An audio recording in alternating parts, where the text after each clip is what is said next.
प्रिय श्रोताओं, आपका स्वागत है आपके अपने चैनल स्टोरीवल यात्रा पर। सबसे पहले आप सभी को राधाष्टमी की ढेरों शुभकामनाएं। यह पावन अवसर प्रेम, भक्ति और शक्ति का प्रतीक है। आज हम आपके लिए लाए हैं राधा रानी की वह दिव्य कथा, जो न केवल उनकी जन्म लीला का रहस्य बताती है, बल्कि यह भी दर्शाती है कि प्रेम जब भक्ति के साथ मिल जाता है, तो वह स्वयं भगवान को भी बांध लेता है। ब्रिज भूमि की पावन धरा पर जब जब भगवान श्री कृष्ण ने अपनी लीलाओं से संसार को मोह लिया, उसी समय उनकी लीला के मूल में एक और दिव्य स्वरूप सदैव साथ रहा। वह थी राधा रानी। श्री कृष्ण के बिना राधा अधूरी है और राधा के बिना कृष्ण अधूरे। राधाष्टमी का यह दिन उस दिव्य प्रेम की स्मृति है, जिसने संसार को यह सिखाया कि भक्ति में समर्पण और प्रेम सर्वोच्च है।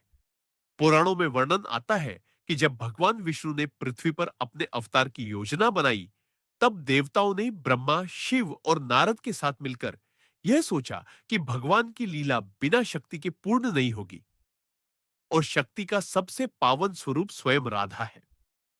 तब यह निश्चित हुआ कि जैसे ही कृष्ण का जन्म होगा, वैसे ही राधा भी पृथ्वी पर अवतरित होंगी। वृंदावन से कुछ दूरी पर स्थित बरसाना नगरी के राजा वृषभानु और रानी कीर्ति देवी के घर वर्षों के व्रत और तप के बाद राधा रानी ने जन्म लिया। कहते हैं कि जब राधा रानी प्रकट हुई, तब उनके मुख पर अद्भुत तेज था, किंतु बाल्यकाल में उनकी आंखें बंद रही, जैसे वे जगत को यह बताना चाहती हो कि उनकी आंखें केवल तब खुलेंगी जब वे अपने श्याम सुंदर को देख लेंगी। वृषभानु और कीर्ति देवी ने उन्हें बड़े लाड़ प्यार से पाला, परंतु जब भी लोग पूछते कि राधा कब आंखें खोलेंगी, वे चिंतित हो जाते।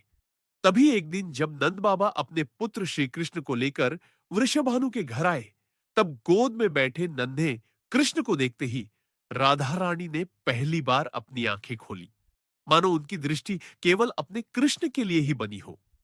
यहीं से राधा और कृष्ण का वह अनोखा संबंध प्रारंभ हुआ, जिसे संसार आज भी प्रेम की पराकाष्ठा मानता है। उनका मिलन मात्र दो व्यक्तियों का नहीं था, बल्कि यह आत्मा और परमात्मा के मिलन का प्रतीक था। राधा रानी का बाल्यकाल अत्यंत मधुर और लीलाओं से परिपूर्ण रहा।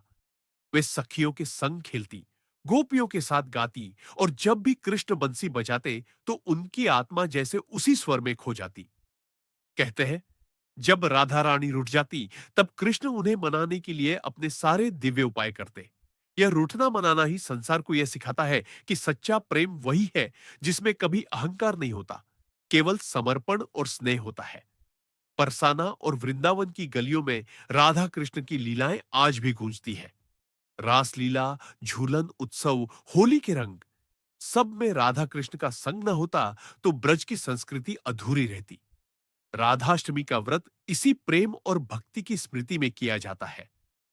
इस दिन भक्तजन राधा रानी का पूजन करते हैं, उपवास रखते हैं और यह प्रार्थना करते हैं कि उनके हृदय में भी वही पवित्र भक्ति जागृत हो जो राधा में थी। कहते हैं कि जो भक्त राधाष्टमी के दिन सच्चे मन से राधा रानी की आराधना करता है, उसके जीवन से दुख दरिद्रता मिट जाती है और उसे अपार सुख समृद्धि प्राप्त होती है। राधा केवल प्रेम का नहीं, बल्कि करुणा और दया का भी स्वरूप है। वे हर उस हृदय को स्वीकार करती हैं जो सच्चे भाव से कृष्ण के नाम का जप करता है।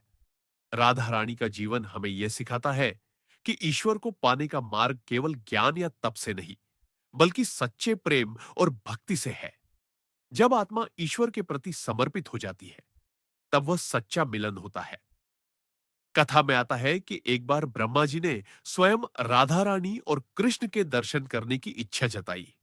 वे जब ब्रज पहुंचे तो उन्होंने देखा कि कृष्ण राधा के चरण दबा रहे हैं। ब्रह्मा यह देखकर चकित रह गए। तब उन्हें समझ आया कि कृष्ण भी राधा के बिना अधूरे हैं। राधा ही वह शक्ति है जिनसे कृष्ण की लीलाएं पूर्ण होती है। यही कारण है कि वैष्णव परंपरा में राधा का नाम कृष्ण से पहले लिया जाता है। लोग कहते हैं, राधे कृष्ण सीताराम, क्योंकि शक्ति के बिना पुरुष अधूरा है और भक्ति के बिना ईश्वर तक पहुंचना असंभव है। बरसाना की गलियों में आज भी राधा रानी का यह संदेश गूंजता है, प्रेम ही सबसे बड़ा धर्म है। यही वह शिक्षा है जिसे मनुष्य को अपने जीवन में अपनाना चाहिए। राधाष्टमी के दिन जब भक्त व्रत रखते हैं, तो वे यह संकल्प करते हैं कि वे अपने मन को पवित्र रखेंगे, अपने आचरण को निर्मल रखेंगे और अपने जीवन में भक्ति का दीप जलाएंगे। यही राधा रानी की सच्ची पूजा है। भक्तों की मान्यता है कि राधाष्टमी के दिन राधा रानी अपने प्रत्येक भक्त के घर आती है और उनकी श्रद्धा के अनुसार उन्हें आशीर्वाद देती है। इसीलिए इस दिन का अत्यधिक महत्व है। वृषभानु और कीर्ति देवी का यह सौभाग्य था कि उनकी गोद में स्वयं राधा रानी अवतरित हुई, और नंद बाबा यशोदा का सौभाग्य था कि उनके घर श्री कृष्ण आए। जब दोनों परिवारों ने मिलकर इन दिव्य रूपों का संग देखा, तब ब्रजमंडल का हर कोना आनंद से भर गया।